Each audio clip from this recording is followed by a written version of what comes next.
Focus on Headline.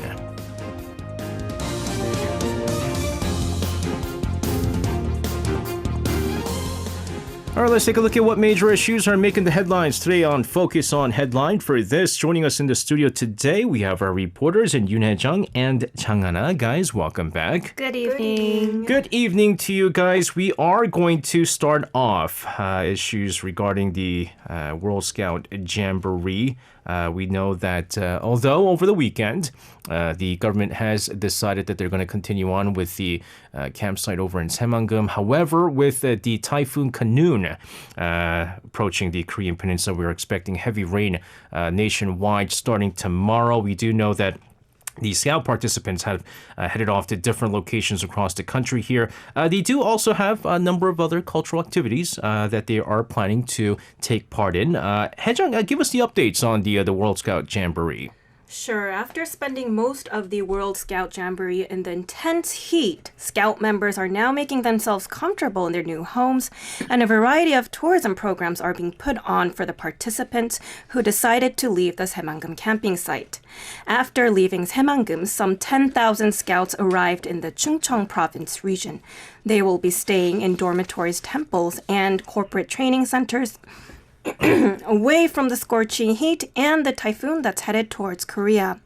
And potentially a highlight for many of the young Scouts. Yeah, I'm gonna give you some time to clear your throat here. Thank you. It's the air in the studio right now. It's very humid, and she's gotta get that cough out the way there. So there you go, Hae-jung, if you're ready. Thank you.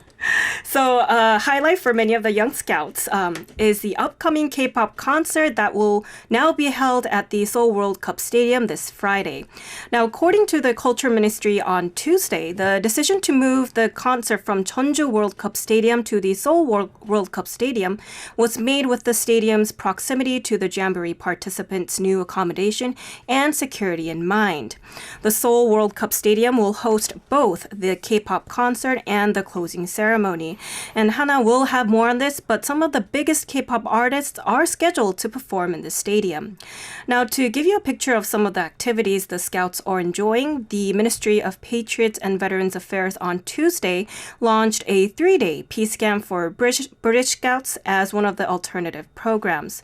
Now, nearly 4,500 British Scouts, the largest group of all the Scout contingents currently visiting South Korea, left the Jamboree site in Saemangeum for Seoul over the weekend amid mounting safety concerns stemming from sweltering heat wave and the oncoming typhoon. Now, the British Jamboree Scout members' activities included a tour of the War Memorial of Korea and a visit to the Seoul National Cemetery, offering them a chance to learn about the sacrifices made during the Korean War. That is, I've said this before, that is a great place to check out there. One of the places you must check out if you visit Korea is the National War Memorial Museum over in Yongsan. It's nice and cool, first of all. It's indoors. I'm sure that's really nice. But hopefully with the weather, of course, heavy rain supposed to kind of come down tomorrow, whether it be at Saemangeum or everywhere else. So hopefully things are going to be okay with them moving forward. We have the 2023 Saemangeum World Scout Jamboree K-pop Super Live, although it's not at Saemangeum anymore. You might maybe call it Sangam, because it is at the Seoul World Cup Stadium in Mapogu, Seoul, or in Sangam. This is going to be on Friday. They're saying that it's going to feature popular K-pop groups like New Jeans, NCT Dream, Mamamoo, ITZY, Zero Base One. I hope I got that one right. You were correct. Nevertheless, these are, I have to say, most of them, I do know most of them. This is an incredible lineup we're looking at. Tell us more about this concert. Sure. Now, the Jamboree K-pop concert has been in the spotlight due to a sudden change of date and venue, as Hae-jung mentioned, as well as changes to the cast. Initially, the event was scheduled to be held at the Saemangeum Outdoor Special Stage on August 6th, but the schedule and venue were changed to the Jeju World Cup Stadium on the 11th in consideration of the on-site situation where there were concerns about heat-related illnesses.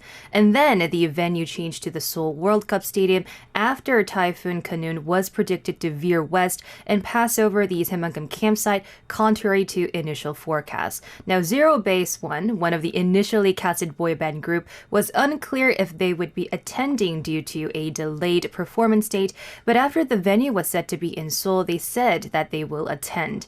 And in the process of casting and changing venues, some politicians called for BTS to appear on stage, which of course led to a backlash from fans. Yeah, I'm sure.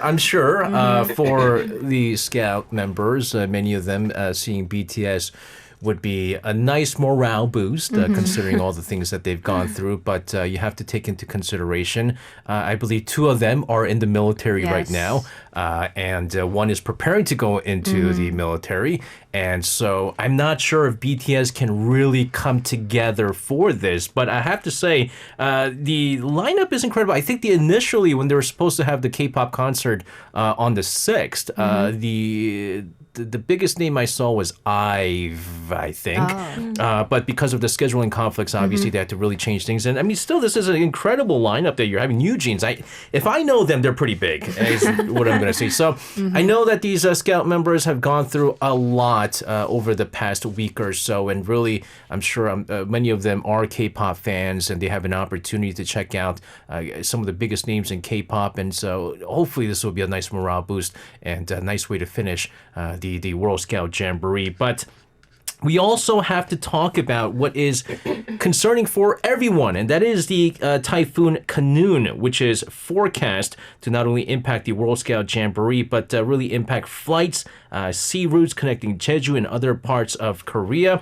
Forecasts say the storm is expected to first reach waters of South Korea's southernmost Jeju Island. This at 9 p.m. Wednesday. That's today. Haejang, fill us in on the latest. Sure. Currently, typhoon warnings are in effect for the waters south of Jeju Island. And a strong wind warning has been issued for the entire land area of Jeju Island.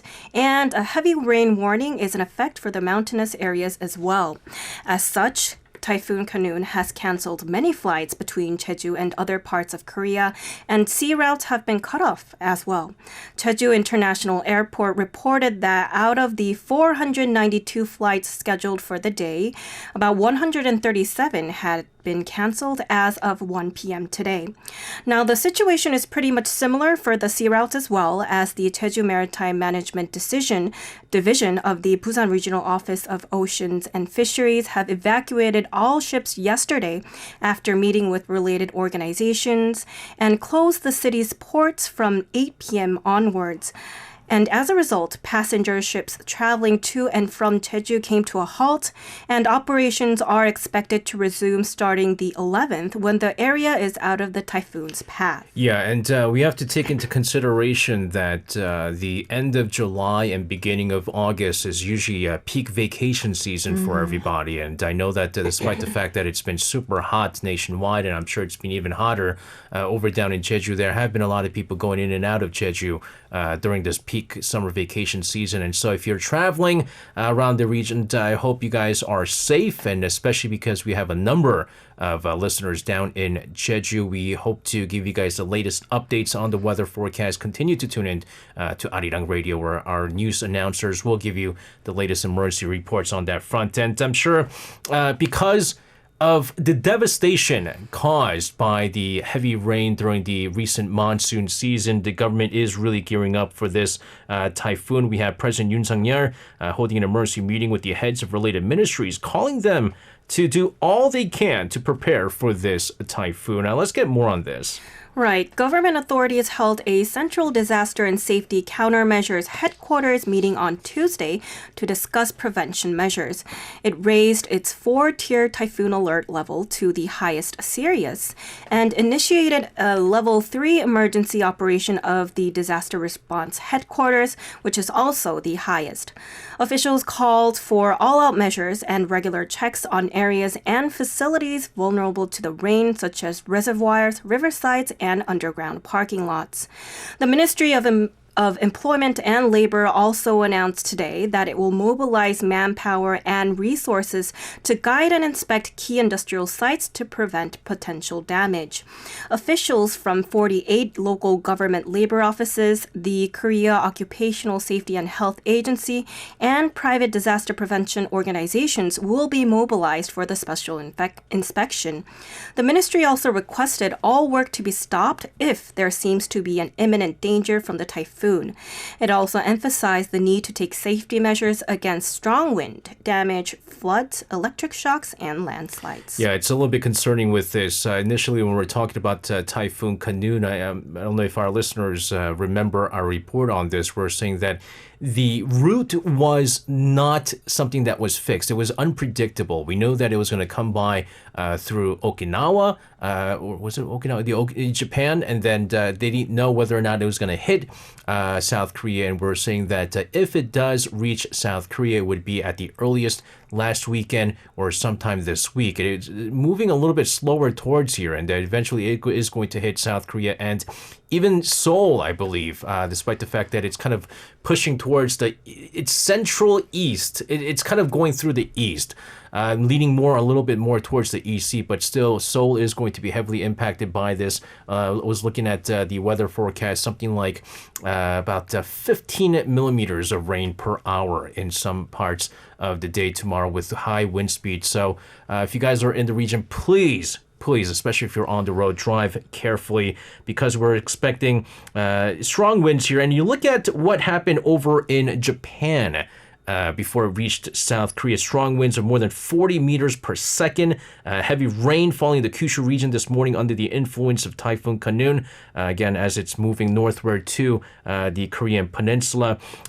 Typhoon is moving along the sea west of Kyushu. Aircraft and sea ship operations canceled one after another. More than 17,000 households losing electricity because of this. 2 people are also confirmed injured after being knocked down by strong winds. Hannah, tell us a little bit more about what's happening over in Japan. Sure. Now, according to the Japan Meteorological Agency, Khanun was moving northwest at a speed of 15 kilometers per hour, and this was 110 kilometers offshore southwest of Makurazaki City, Kagoshima Prefecture, which is located in the southern Kyushu region as of 7 a.m. today. And now, NHK reported that there is a risk of landslides and river flooding in Kagoshima and Miyazaki prefectures, and they urged caution. Now, heavy rain is forecasted for Kyushu until the morning of Thursday due to the effects of the typhoon. And as moist air from the Pacific Ocean moves into Japan, there is a possibility of record-breaking rainfall by the 11th.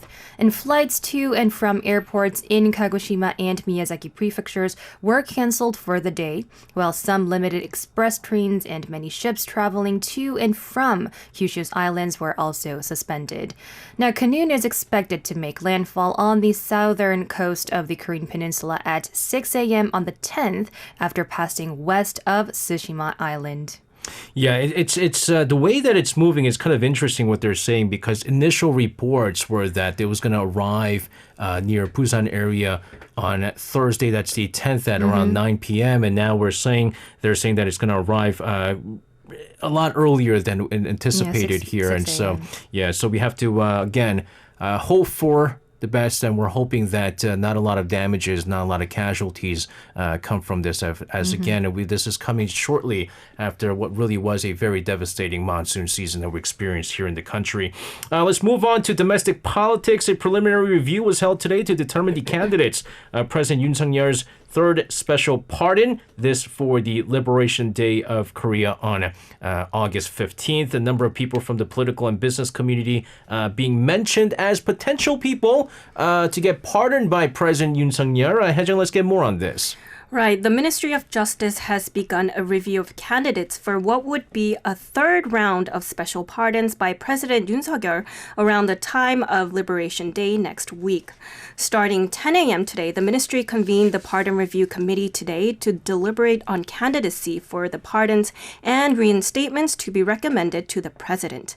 The committee is comprised of 9 members in total, including Justice Minister Han Dong-un, who chairs the committee, along with 3 other other ex officio members, as well as 5 appointed members, including professors and lawyers.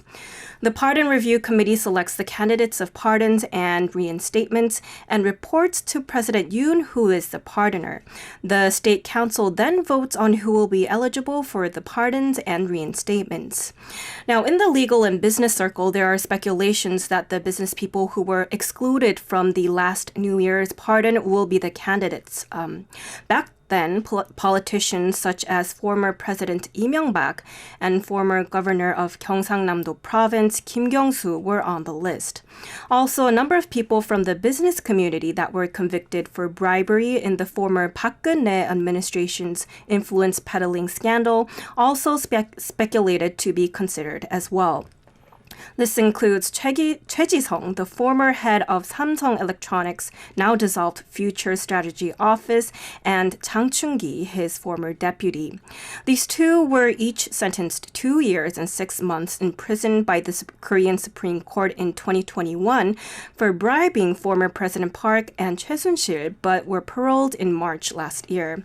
Possible political candidates include Park's senior presidential secretary for policy coordination An Jong-bum and former second vice culture minister Kim Jong, who were each sentenced for forcing companies to make large donations to certain sports foundations.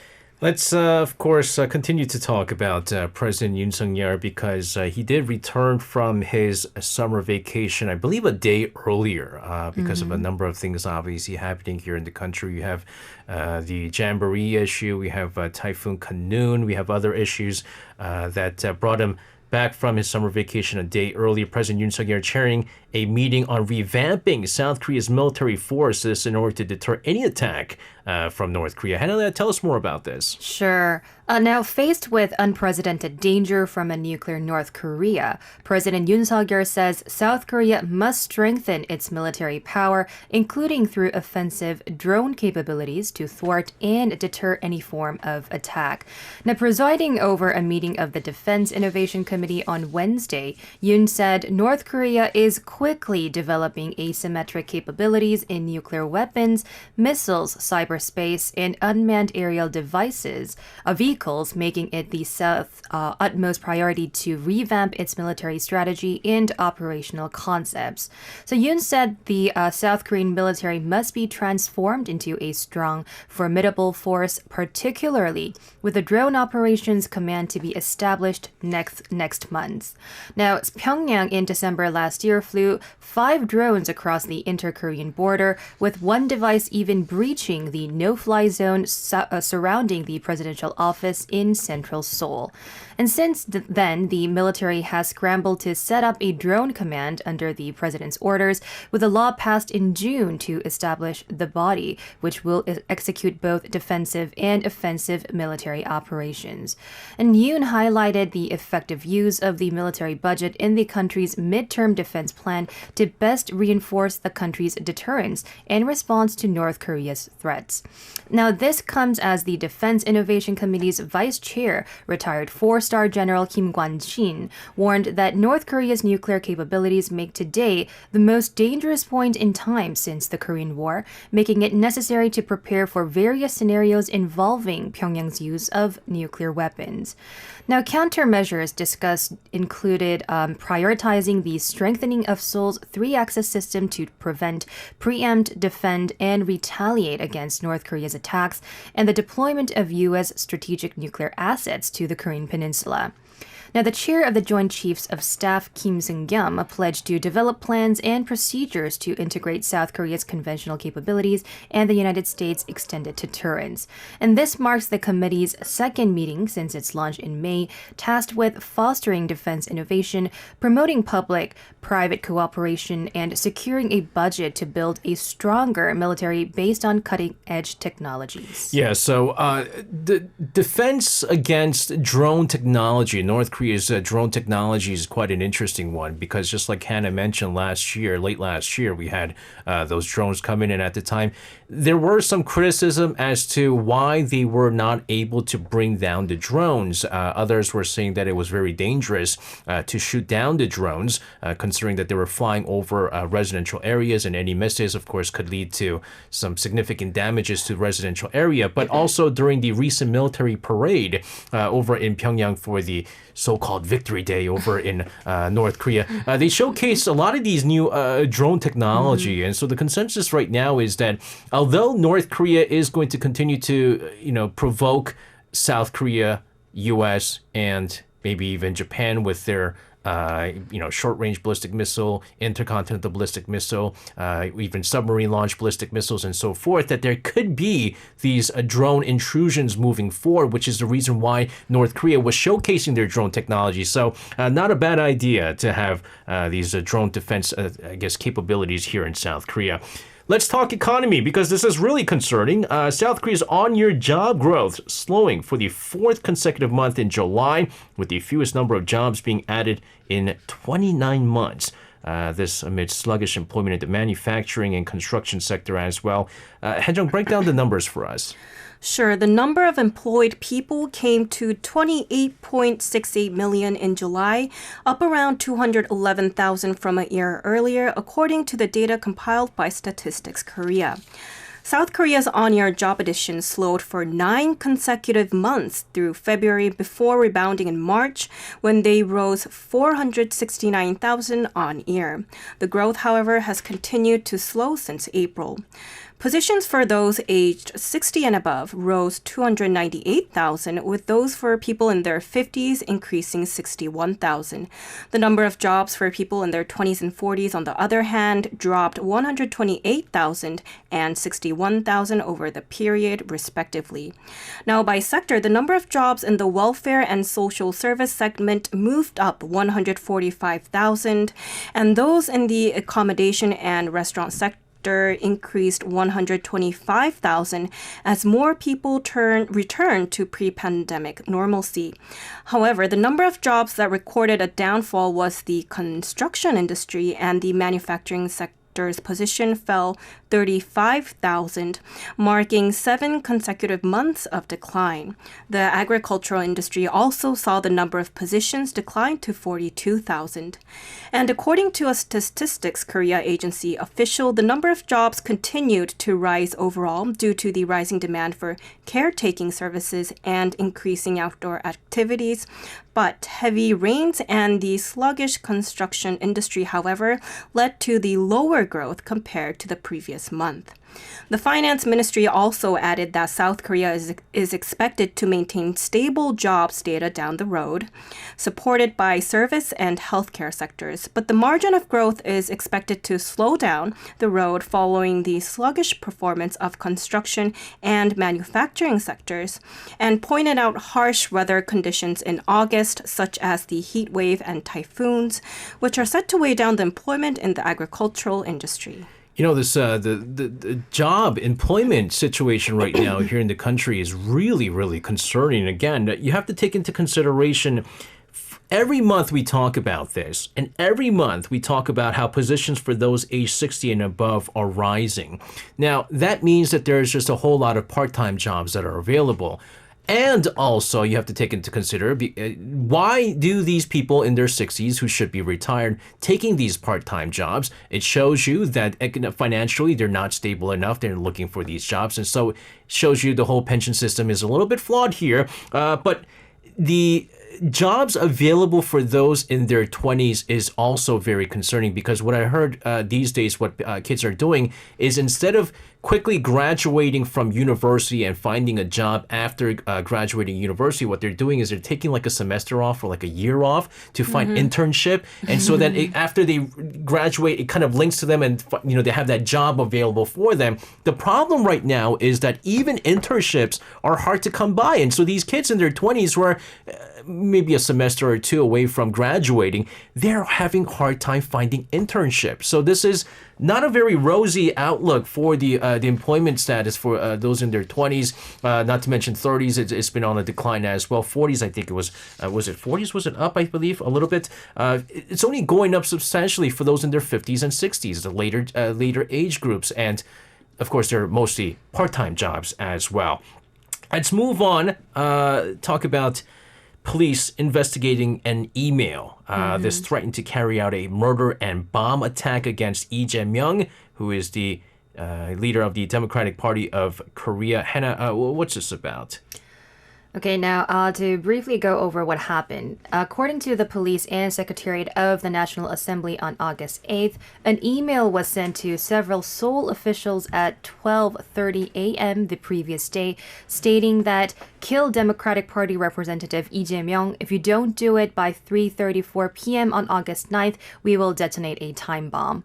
Now, the email sent from a Japanese account states that Yamaoka Yuaki of Yako Law Firm has planted a time bomb along with a phone and fax number.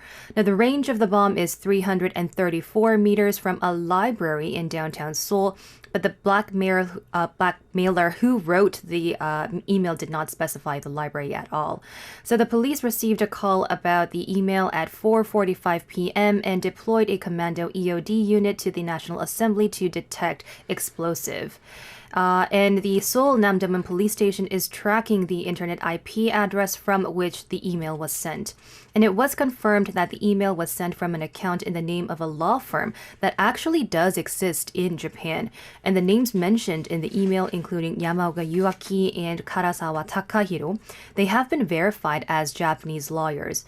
However, there has been a recent spate of phishing crimes in Japan involving stolen lawyer or law firm accounts sending emails, so it is possible that this email account was also hijacked.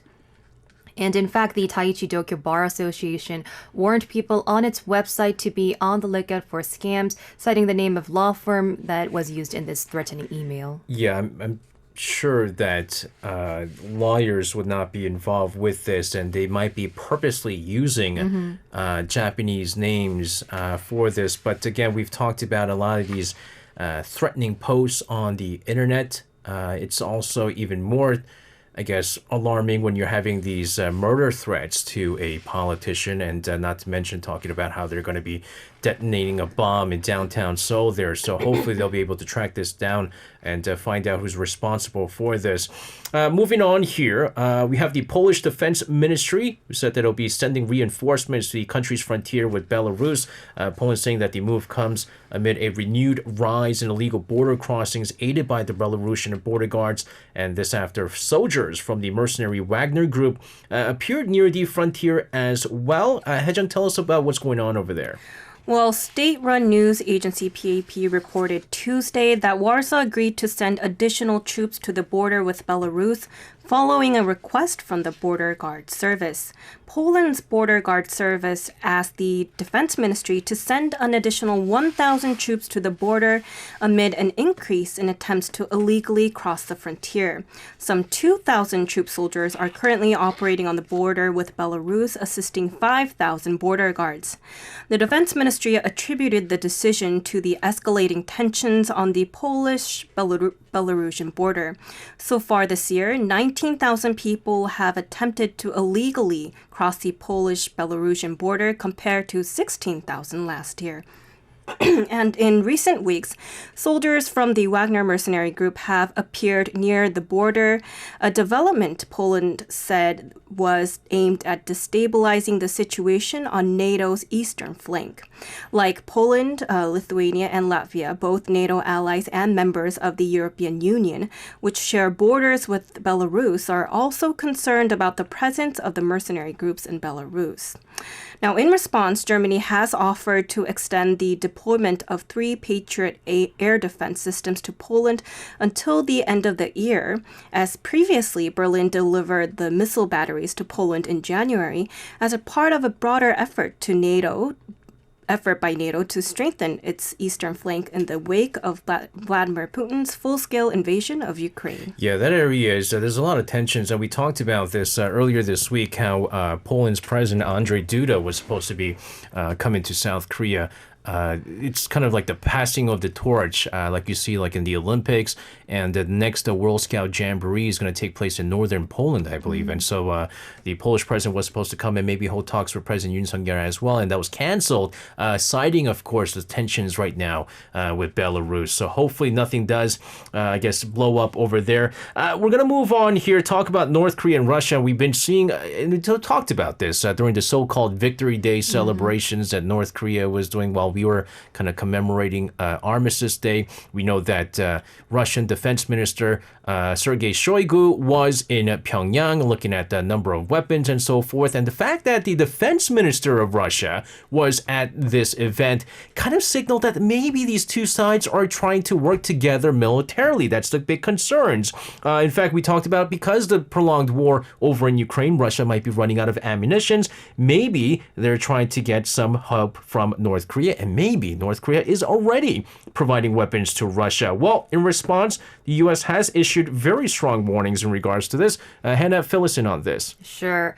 Now, as you all might know, this is not the first warning from the U.S. government. A spokesperson for the U.S. Department of State told the Voice of America last month that we are concerned that North Korea is planning to deliver more military equipment to Russia. Now, in January, the U.S. State Department pointed to satellite imagery showing a container allegedly traveling from North Korea to Russia as evidence. And despite Pyongyang's denials, the U.S. Treasury Department announced on March 30th that it had placed Slovakian national Ashot Mukelichev on its sanctions list for attempting to sell North Korean weapons to Russia. Now, the Treasury's sanctions freeze the target's U.S. assets and halt all transactions with U.S. companies and individuals. And the U.S. administration is reportedly concerned about the possibility that North Korea's arms support to Russia could become more overt, with weapons being supplied to the Wagner Group, a Russian private military company, as recently as last year. And on August 6th, North Korea's Rodong Sinmun reported that Kim Jong-un laid out the important direction of the national defense economic work on a local map of an arms factory. And this is the first time the term national defense economic work has been mentioned in North Korean media. So experts are raising the observation that it may be related to North Korea's arms sales to Russia. And the speculation has been fueled by the fact that Russian Minister Sergei Shoigu led a Russian military delegation to North Korea from July 25th to 27th to celebrate the so-called Victory Day in North Korea. And the U.S. is reportedly seeking stronger sanctions to cut off external arms support to Russia. If the arms deal between North Korea and Russia is confirmed, then additional sanctions at the UN Security Council level will be inevitable. And North Korea's isolation from the international community and its strategic alliance with China could be capitalized on by working with Russia to strengthen the North Korea-China-Russia alliance. This would add more anxiety to the already tense situation on the Korean peninsula. Yeah, so far, the Russian side and the Chinese side have held talks too, and China so far is trying to stay as far as they can without upsetting Russia too much.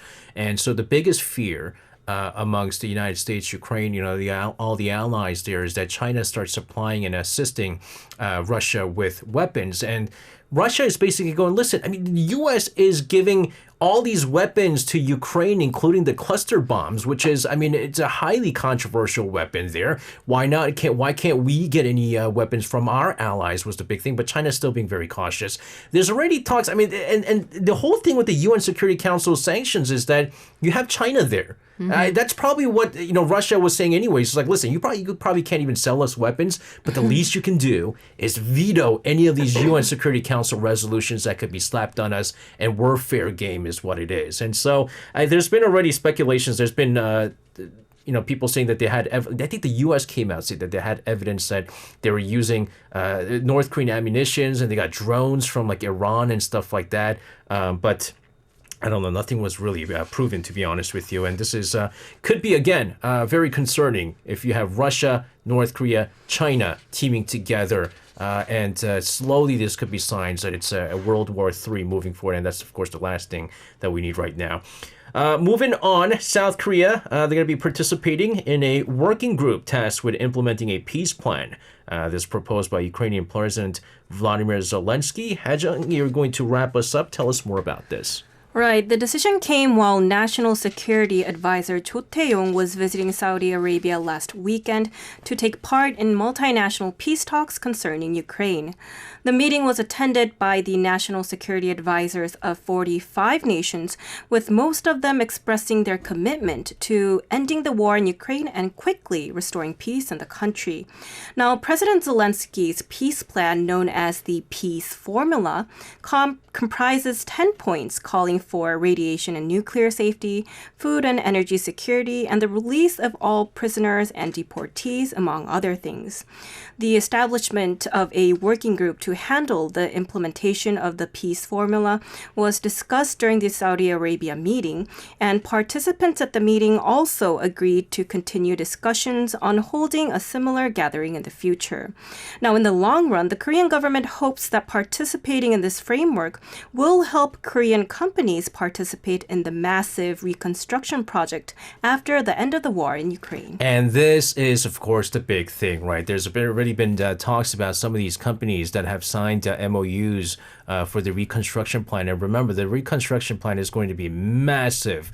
And I believe that I think there was some reports saying that one of the South Korean companies, a smaller company, was going to be in charge of the telephone lines and things like that, the telecommunication in the reconstruction. You saw the stocks just soaring because of this. And so you're going to see a whole lot of this. A lot of countries are going to come together, a lot of companies from different parts of the world trying to win businesses here. And so nevertheless, we'll see what happens. Guys, thank you as always for your reports today. Please stay safe. I hope you guys stay dry with the typhoon headed this way. And we'll see you again next time. Thank you.